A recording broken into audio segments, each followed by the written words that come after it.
Geologists are looking for UFOs that appear again and again and offer a chance for closer examination. Just such a series of UFO encounters is occurring in the skies above Pennsylvania. A local resident sent us his startling footage. The first reported sighting occurred in 1991 in Newton Township, just north of Scranton. Since then, dozens of people, including state and local police, have witnessed an unexplained show of lights. The first home video was shot by Gary Steyer. He started monitoring the skies after his daughter, Christy, reported a bizarre encounter with a UFO. I at first thought it was another car, but I looked out towards the back of me and I noticed there was no car in back of me. And I was adjusting the mirror and I noticed an object in the sky. It was flying behind my car and I kept watching it in my rearview mirror. And eventually it went over to where I could see it looking out the window. It kept following me driving down the road. And then I made a right-hand turn to come up onto the road coming up towards my house. And this object made a right-hand turn. And by this point, I was getting really scared. She drove into the driveway, ran up to the front door, came flying in the house, and said something was following her. And then when she told me it was above her car, I didn't know what she was talking about. Since Christy had been the only one to experience the light phenomenon, the Steyers thought it must have been an isolated event. But a few months later, the lights returned, and this time the extraterrestrial display was witnessed by more than just one person. While driving home on January 8th, Gary and his wife Nadia saw unusual lights hovering in the distance near their house. They rushed home, and Gary got out his video camera. This time, he was able to get the UFO on tape. It was a feeling of great excitement because these things were happening right before your eyes. You didn't know really what these lights were, what was happening. It was like an adventure.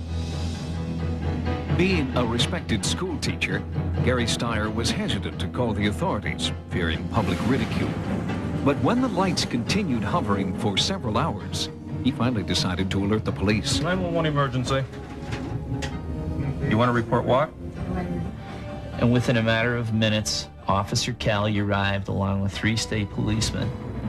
And as I taped, they stood alongside of me with their handheld radios in my front yard. The dispatcher told me he received a call from a resident in the community that there was a strange object in the air above his house. When he initially called me, he didn't want to give me anything but his street address. He didn't want to give me his full name or phone number because he didn't want to be associated with something that sounded this bizarre. I didn't believe initially when I received the call that there would be anything of substance that I would see. Immediately upon exiting my police vehicle, I looked up in the air and I saw 4 or 5 bright objects up in the air. There's one right alongside of it. Above the 3 towers coming over to Another one just flashed. Officer Callie called into his dispatcher and asked him to check with the local airport tower to see if they were picking up anything on radar. Lights. All right, well, let me look. It was one of those real crystal clear nights. There wasn't a cloud in the sky. We looked out the window over towards where he was talking about, and sure enough, there were some lights out there. According to local sources, there were no commercial or military aircraft in the area that night, and nothing was picked up on radar. But despite this, half a dozen witnesses reported seeing a UFO. They had no aircraft in the area of the Triple Towers, and that no airplanes were supposed to be in that area, and nothing was picked up on radar. I felt that there was possibly a problem with the radar system.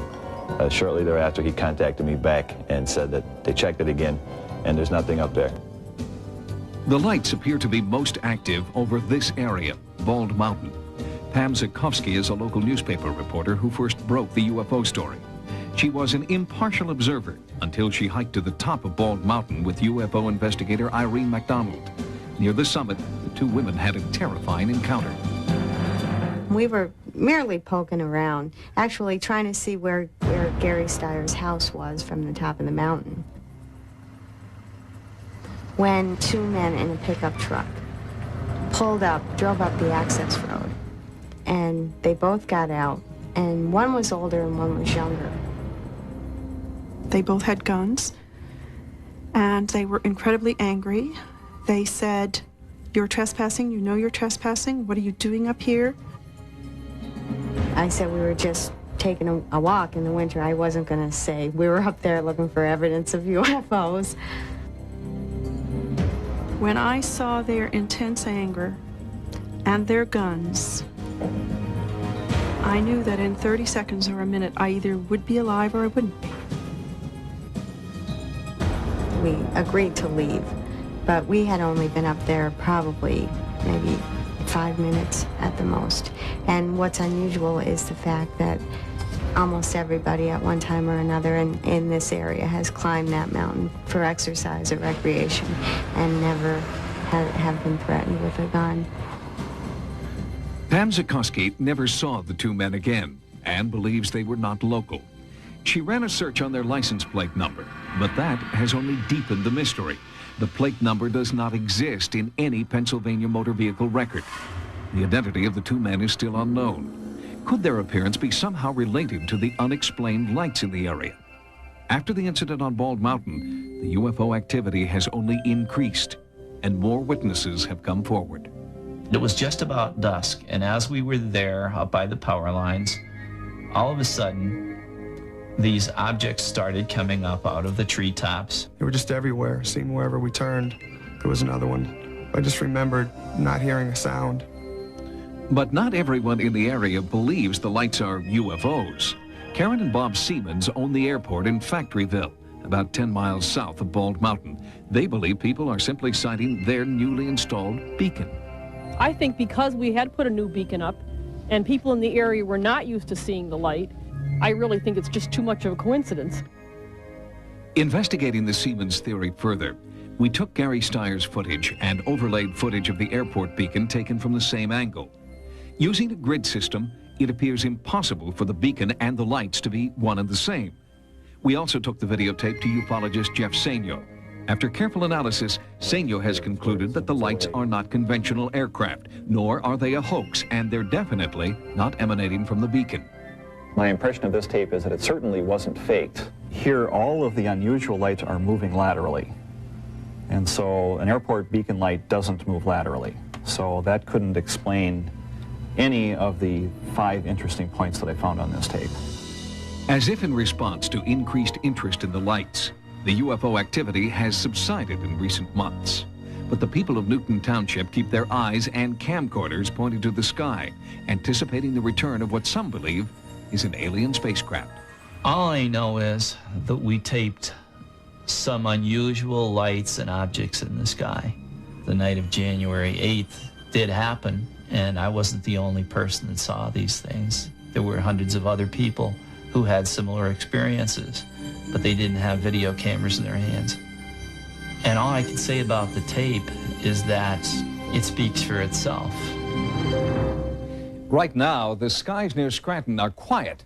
However, local residents say that the UFOs come in cycles, and they're anticipating a new wave of UFO encounters in coming months. Local police are ready to respond to any UFO calls that come in and are continuing to investigate reports of the mysterious men